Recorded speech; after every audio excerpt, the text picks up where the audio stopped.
Aris, Andi, Ima, dan Eni.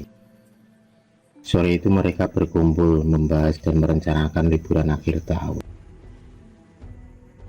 Keempat sahabat itu merupakan mahasiswa di sebuah universitas yang ada di Bandung. Aris, yang dipercaya teman-temannya untuk menjadi leader dari geng mereka, memutuskan untuk pergi mendaki Gunung Merbabu. Gunung yang masih aktif dan menyimpan banyak kisah misteri itu tak membuat mereka takut. Bahkan mereka merasa tertantang untuk menaklukkan tingginya gunung itu. Terlebih lagi pada Ima yang sudah tak sabar lagi pergi berpetualang. Karena sifat tomboynya dan hobi memanjat, maka dia dijuluki monyet gunung. Bahkan tak jarang dia dipanggil dengan sebutan si Imu, monyet gunung.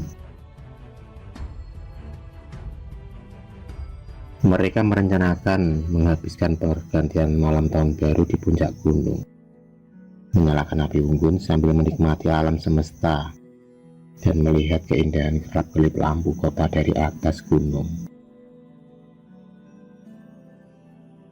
Mereka tak hanya 1-2 kali pergi mendaki gunung, dan yang terakhir adalah Gunung Semeru, destinasi wisata alam yang mereka kunjungi 3 bulan yang lalu. 1 minggu pun berlalu, hingga tibalah hari di mana mereka tunggu-tunggu. Tapi tak biasanya Ibu Aris melarangnya pergi. Entah kenapa, kali ini perasaannya tak tenang dan punya firasat buruk. Meski ibunya melarang Aris untuk pergi, tapi dia masih saja nekat untuk melangkahkan kaki menuju tempat berkumpulnya teman yang lain.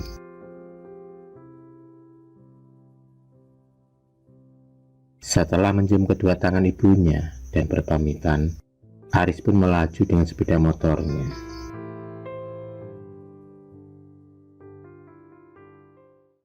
Di tengah jalan, tak sengaja Aris melihat kakek buta yang mencoba menyeberang jalan. Aris yang merasa iba segera turun dari motornya dan menolong kakek itu. Aris pun menuntun sampai di tempat tujuan si kakek buta itu. Setelah sampai, kakek itu mengucapkan banyak terima kasih kepada Aris. Sebagai imbalannya, si kakek buta itu menyelipkan 1 lembar kain putih bertuliskan ayat kursi. Jagalah potongan kain ini dan baca ayatnya ketika kamu tersesat nanti, nak. Insya Allah akan ada jalan terang bagimu, ucap si kakek sebelum dia pergi melanjutkan perjalanannya. Setelah itu, Aris membuka potongan kain berbungkus plastik pemberian kakek tua itu. Dan ternyata, bungkusan plastik itu adalah potongan ayat kursi. Aris tak menyangka, meski si kakek berbadan lusuh, potongan kain itu disimpannya dengan baik. Bahkan, untayan benang di setiap helainya tak tersentuh dengan noda sedikit pun. Tak hanya bersih, kain itu juga berbau wangi, layaknya minyak kasturi. Setelah memasukkan bingkisan kain itu ke dalam saku celananya, Aris pun melanjutkan perjalanannya menuju base camp, tempat berkumpulnya teman-temannya. Tak selang berapa lama kemudian, Aris sampai juga di tempat tujuan. Tanda tawa menyambut kedatangannya. Celotehan si Imo monyet gunung selalu membuat suasana menjadi ramai. Persiapan pun sudah dirasa cukup, hingga mereka memutuskan untuk berangkat. Selang beberapa jam kemudian, akhirnya mereka sampai juga di kaki gunung. Sejenak, mereka menikmati suasana yang asri dari pegunungan dengan membentangkan kedua tangan dan menadahkan kepala ke atas. Mereka sudah tak sabar untuk mendirikan tenda. Mereka berjalan beberapa meter baru sampai ke pos 1. Sesampainya di pos 1, mereka pun langsung menapaki jalan-jalan terjal menuju ke gunung. Aris memilih berada di barisan akhir, dan yang paling depan adalah Andi, orang yang paling tahu akan lokasi dan kondisi jalan. Sudah berjam-jam mereka mendaki hingga lokasi pos jauh ditinggalkan.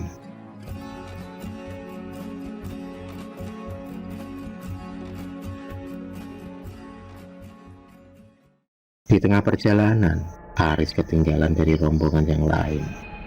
Dia tampak bingung, karena Imo yang tadinya berada di depannya kini sudah tak kelihatan punggungnya lagi.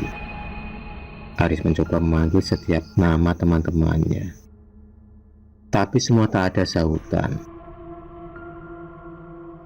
Di tengah kebingungannya, tiba-tiba di depannya terlihat seorang gadis yang juga mendaki dari rombongan lain.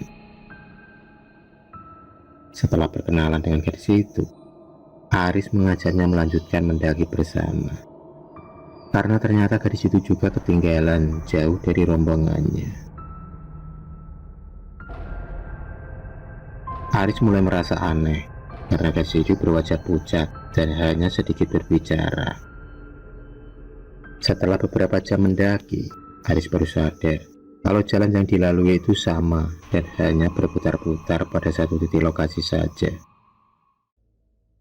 Tak terasa hari mulai gelap, dan dia putuskan untuk mendirikan tenda di lokasi tersebut bersama gadis misterius itu.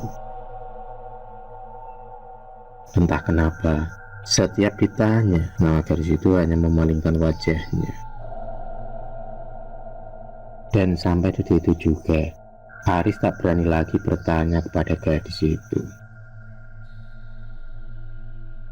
Setelah tenda berdiri, Aris merasa kelelahan yang amat sangat. Dia pun tertidur di luar tenda, dan hanya api unggun yang bisa menghangatkan tubuhnya. Pagi pun tiba.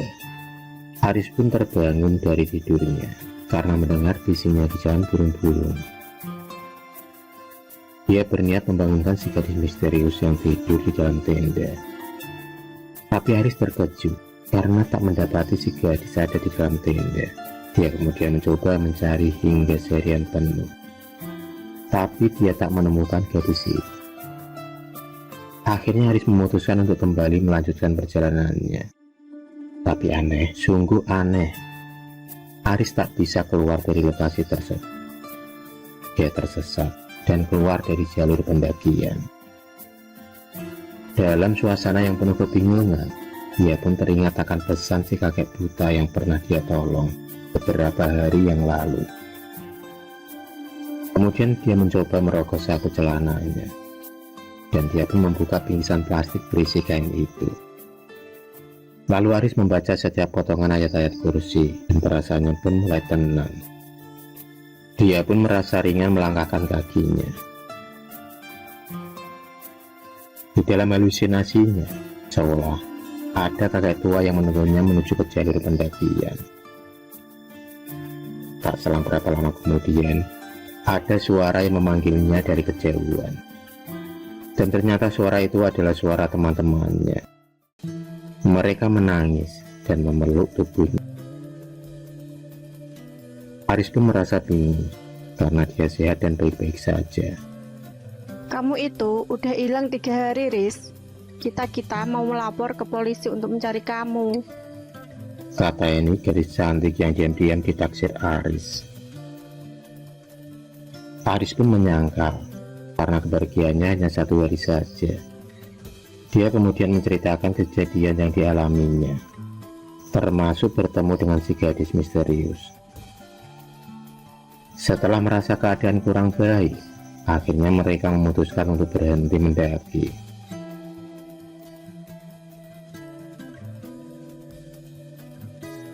Karena ternyata mereka juga mengalami hal-hal yang aneh.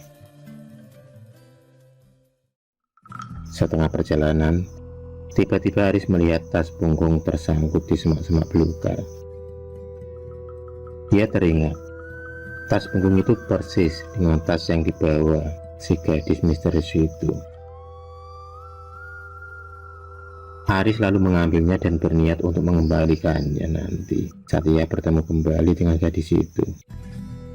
Tapi di hatinya dia merasa penasaran dengan isi tas tersebut. Aris kemudian membukanya. Isi tas itu berisi makanan ringan dan juga baju ganti miliknya. Aris juga menemukan KTP yang dengan jelas ada nama dan alamat di pemilik tas itu.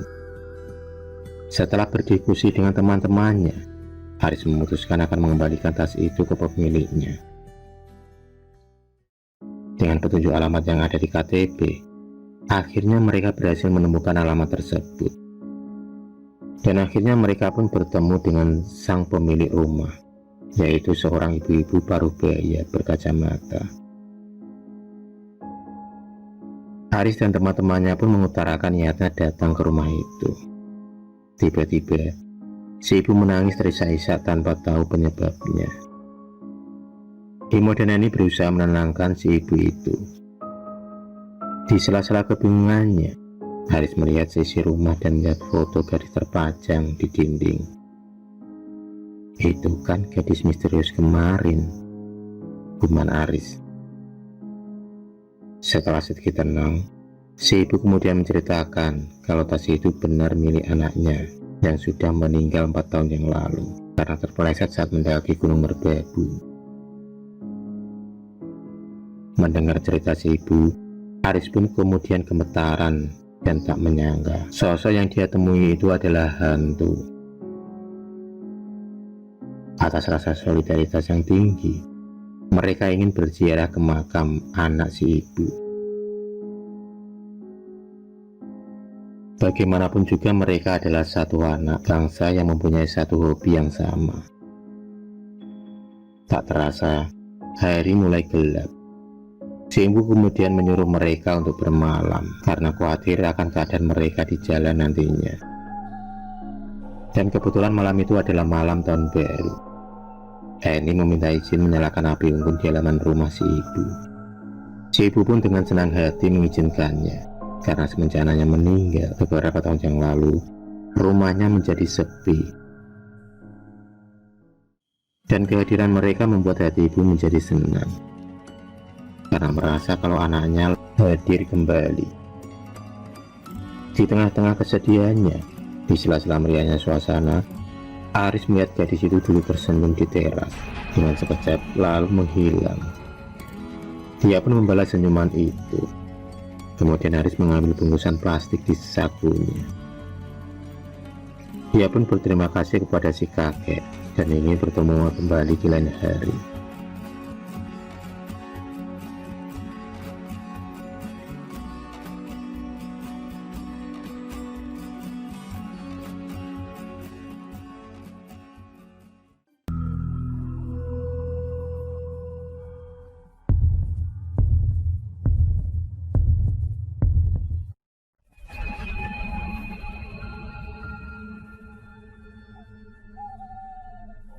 Terima kasih sudah menonton video cerita bergambar ini. Klik subscribe untuk terus menonton video-video cerita bergambar selanjutnya. Semangat berkarya.